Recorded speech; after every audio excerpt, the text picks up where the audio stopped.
నువ్వేం మాట్లాడకలేదు సూరజ్. వాడు అలాంటి వాడు కాదు. ఏంటి కాదు? He is responsible. నోరు ముయ్. నీకు గర్ల్ ఫ్రెండ్ ఉన్నారా? లేదే. నిన్ను లవ్ చేశారా? లేనే లేదు. లైఫ్ లో నువ్వు ఎవరికైనా ప్రపోజ్ అయినా చేసావా? నెవర్. మరి ఎందుకు నీకు ఈ లవ్ డాక్టర్ పని? You know coaches don't play. Coaches ఆడనక్కర్లేదు. నువ్వు నా ఫ్రెండ్ గా అయిపోయి తప్పించుకున్నావు. నీలాంటి అబ్బాయిలందరూ లాజిక్ ఇంకా రీజన్స్ లేకుండా ఏం మాట్లాడరు. అలా కాదు, నీకు ఈ బర్త్డే సమస్యగా. Hey, it's not about the birthday.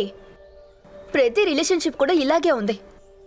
ముందు చాలా ముఖ్యం అనిపిస్తుంది, చిన్న చిన్న విషయాలకు కూడా సెలబ్రేట్ చేసుకుంటారు. ముందుకు సాగుతూ ఉండగా అంత తగ్గిపోతూ వస్తుంది. మన ప్రియారిటీస్ మారుతుంది, ఎక్సైట్మెంట్ తగ్గుతుంది. తర్వాత వాళ్ళకి మనమే భారం అయిపోతాం. వాడు వచ్చిన తర్వాతే నేను మళ్ళీ నవ్వడం స్టార్ట్ చేశాను. థెరపిస్ట్కి ఇవ్వడానికి నా దగ్గర డబ్బు లేదురా. అరే, నీ కన్సర్న్ నాకు అర్థం అవుతుంది. నువ్వు అనుకున్నట్టు ఇది పెద్ద విషయం కాదు, కాబట్టి ఓవర్ థింక్ చేసి కాంప్లికేట్ చేయకు. నువ్వు వాడికి కాల్ చేయి. వాడి ఫోన్లో అవుట్ గోయింగ్ ఉంది కదా, వాడు చేయొచ్చు కదా. పాప నా మావ ఇప్పుడు అక్కడ ఏడుస్తూ ఉంటాడు. ఏంటి, అర్జున్ ఏడుస్తాడా? ఇప్పటి వరకు నేను తన కళ్ళమ్మట ఒక్క చుక్క నీళ్ళు కూడా చూడలేదు. వీడొక రాయ్.